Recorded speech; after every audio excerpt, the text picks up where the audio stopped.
E no vídeo de hoje nós vamos falar a respeito das principais siglas e termos utilizados no mundo da inteligência artificial, e no final tem um item bônus que eu tenho certeza que você nunca ouviu falar, pois eu estive ontem na AWS e conheci pessoalmente esse novo framework utilizado para desenvolvimento de software e inteligência artificial.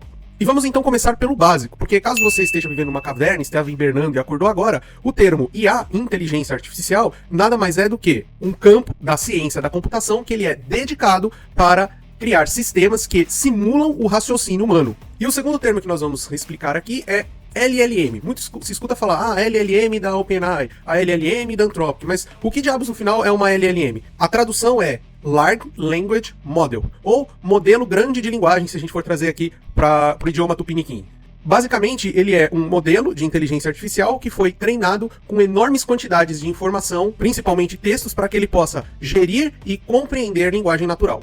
Exemplos famosos aí de LLMs: ChatGPT, Claude, Llama, Gemini. Todos esses são LLMs. Uma outra forma de se referir a modelos de linguagem são os SLMs, que seriam modelos de linguagens pequenos. São modelos geralmente utilizados para serem executados em dispositivos locais, como o seu notebook, o seu celular. E uma forma muito comum hoje em dia de se executar SLMs é você instalando o Llama, que ele funciona como se fosse um hub de modelos de inteligência artificial pequenos, e entre eles um exemplo bom e bem utilizado é o Gemma 3 da Google. Certo, falamos do conceito de IA, falamos sobre LLM ou SLM, porém existe também um conceito que ele é básico, que chama-se prompt. O prompt nada mais é do que os comandos que você dá para a inteligência artificial para que ela execute uma ação e te responda a outra informação. E puxando o gancho pelo prompt, a gente tem prompt engineer ou engenharia de prompt, que é a forma com que você estrutura esses prompts para que eles sejam mais efetivos quando você se comunica com uma inteligência artificial. Porque uma coisa é você falar, eu quero criar um sistema de cadastro de cliente. Outra é você falar, eu quero criar um sistema de cadastro de cliente nas tecnologias .NET para o back-end, React JS para o front, com arquitetura de microserviços, tarará, e você vai descrever de uma forma mais detalhada aquilo que você quer. Além disso, existem outras técnicas, né? Isso é uma forma mais simples de explicar, mas existem técnicas que são desenvolvidas especificamente para engenharia de prompt, como Few Shot, Zero Shot, entre outras, mas por enquanto vamos ficar só nessa definição, beleza? Tem também os famigerados tokens, né? E o que são tokens? Tokens nada mais são do que uma unidade de medida onde pequenas partes do texto são processadas pela IA. Então ela pega um texto, transforma isso em tokens. E essas unidades de medida de tokens, inclusive, é a forma com que hoje as inteligências artificiais precificam as chamadas, em cima dos tokens. E cada modelo de inteligência artificial tem o seu padrão de tokenização. Uau! Vamos dizer assim. Então, às vezes, uma palavra ou um termo num modelo de inteligência artificial vai gerar X tokens, num outro modelo pode gerar outros tokens. E também tem um outro fato, idiomas diferentes possuem caracteres diferentes. Então, no português, por exemplo, nós temos o C cedilha, nós temos o acento, as letras, as vogais acentuadas, enquanto que no inglês esses caracteres eles não são utilizados, eles não existem. Então, por conta até dessa divergência de caracteres nos idiomas do mundo, foi criada um mecanismo universal para poder precificar, metrificar as mensagens trocadas com a IA. Essa metrificação são os tokens. Quinto termo pra gente falar aqui é RAG. E não, eu não tô falando de Ragnarok Online pra você, ou seu velho que gosta de ficar jogando MMO. Eu sei que você gosta, porque eu já joguei bastante. Mas RAG, no mundo de inteligência artificial, significa Retrieved Augmented Generation, que basicamente é uma técnica utilizada em construção de sistemas com inteligência artificial que permite que um modelo de inteligência artificial consulte dados externos ao seu modelo treinado. Ou seja, basicamente é como se a IA estivesse fazendo uma prova e ela tivesse uma cola ali do lado para responder as questões. Sexto termo, Fine Tuning. Fine Tuning, ele é um pouquinho diferente do RAG. Enquanto que o RAG ele agrega conhecimento adicional ao modelo de inteligência artificial, o Fine Tuning ele treina aquele modelo para que ele se torne especializado neste domínio, neste conhecimento. Então, por exemplo, você pode treinar um modelo de linguagem para que ele se especialize, por exemplo, na visão computacional de chapas de raio-x para identificar fraturas. Então você vai submeter àquele modelo várias fotos, várias imagens de raio-x com terminologias médicas falando, essa aqui é uma fratura no joelho, essa aqui é uma fratura na coluna, e por aí o tipo de fratura e por aí vai. De forma que você vai fazer um fine tuning naquele modelo e ele vai ser especialista em identificar lesões no osso através de raio-x.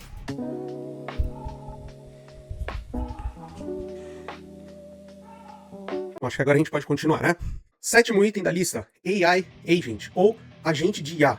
Basicamente é a inteligência artificial que vai além de você conversar com ela. Ela vai além de gerar um texto. Ela executa ações, ela toma decisões e realiza operações sem necessariamente uma intervenção humana ocorrer. Então, por exemplo, o que seria um agente de IA? Quando você trabalha utilizando uma ideia agêntica, ele codifica para você, ele altera os arquivos, ele cria o código para você. Então ele não tá só te passando um código para você copiar e colar no seu arquivo. Não, ele vai lá e ele codifica. Então ele age, né? Ele realiza uma ação. Então ele é um agente dentro daquele contexto.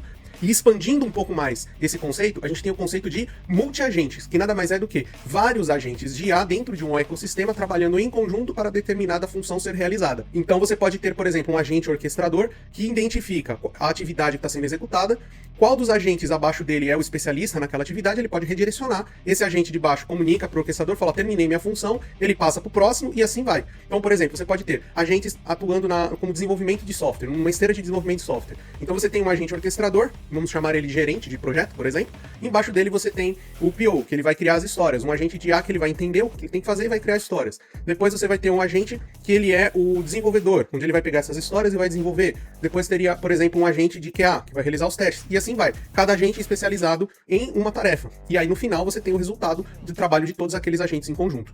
Porém, muitas vezes, para que os agentes consigam atuar, você precisa de ferramentas externas. E aí é que entra o nosso próximo tópico dessa lista, que é o MCP. O MCP é um protocolo padronizado de comunicação de inteligência artificial. E quando a gente fala de um MCP Server, a gente fala de um servidor construído em cima desse protocolo para ser consumido por inteligências artificiais.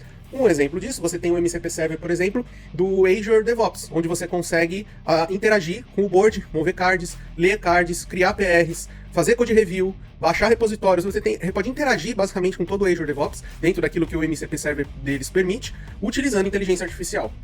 Nossa, seu próximo agora aqui vai dar polêmica, vamos me xingar aqui nos comentários. Vibe Coding. Vibe Coding já tá sendo muito criticado, né?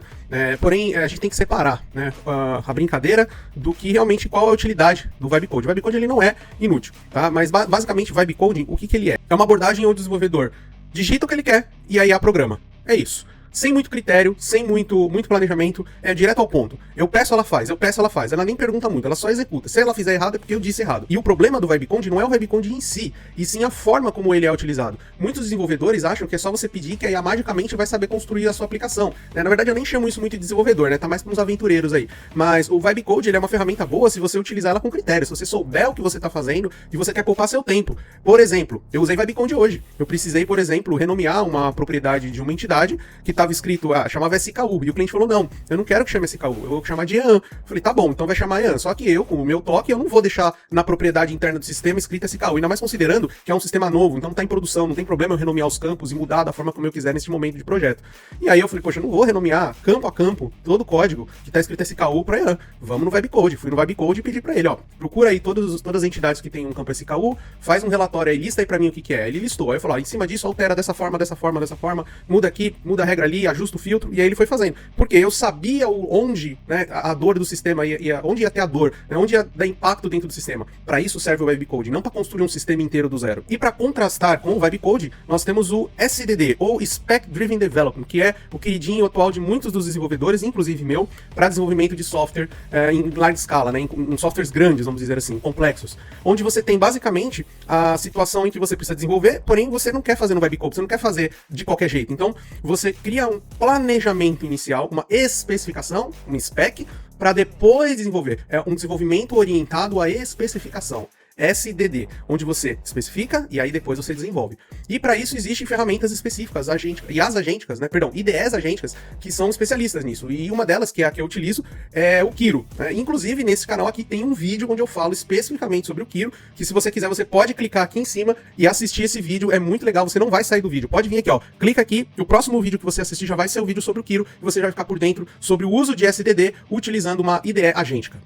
E como eu prometi, o item bônus para você. Essa tecnologia que eu vou compartilhar aqui com vocês, ela é nova, ela é basicamente experimental, ela ainda está em evolução, ela está na versão 2, acabou de sair há 2 semanas a versão 2. Ontem eu estive lá no escritório da Amazon Web Services, lá em São Paulo, e eu tive a oportunidade de conhecer esse novo framework e estou trazendo aqui para vocês, especificamente para quem aqui é inscrito do canal. Então, se você não é inscrito do canal, não perde a oportunidade de se inscrever, porque aqui eu vou trazer conteúdos semanais, novidades no mundo de inteligência artificial, focado para desenvolvedores de software. Porém, se você não é desenvolvedor, você continua sendo muito bem-vindo aqui no canal. Bom, sem mais enrolação, o nome chama-se AI DLC, ou AI DLC, ou se você quiser, colocar isso, né, em termos, IA Development Life Cycle, ciclo de vida de desenvolvimento orientado à inteligência artificial. O AI DLC, ele é um framework que adapta o ciclo tradicional de desenvolvimento de software, que hoje nós já utilizamos, porém adicionando a inteligência artificial dentro dessa estrutura. Porque enquanto no desenvolvimento tradicional a gente tem ali levantamento de requisito, né, e tecnologia, escopo, quando a gente coloca a inteligência artificial inserida no meio desse fluxo, existem outras preocupações que até então nós não tínhamos, como por exemplo a qualidade dos dados, escolha de modelo, avaliação de resultado. E o que o AI DLC propõe?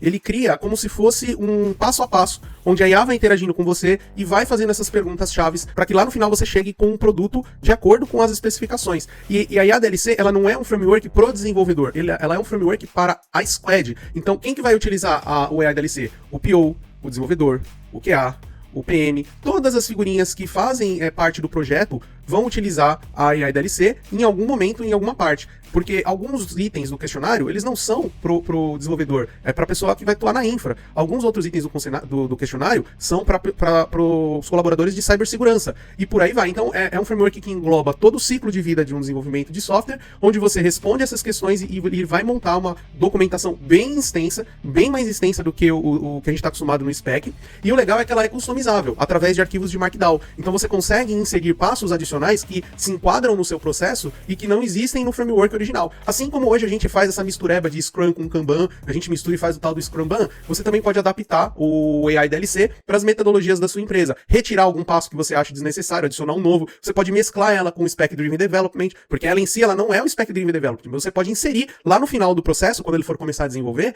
o Spec Driven Development para iniciar em si o desenvolvimento com o planejamento do SDD. E aí, gostou da novidade? Tirei as suas dúvidas? Tem algum outro termo que você não conhece, que você não ouviu falar e que você quer saber do que se trata? Coloca aqui nos comentários, vamos discutir sobre o assunto. Eu espero realmente que esse vídeo tenha te ajudado, e se esse vídeo te ajudou, não se esqueça de se inscrever no canal, dê o like, deixa aqui nos comentários, compartilhe com seus amigos, e a gente se vê no próximo vídeo.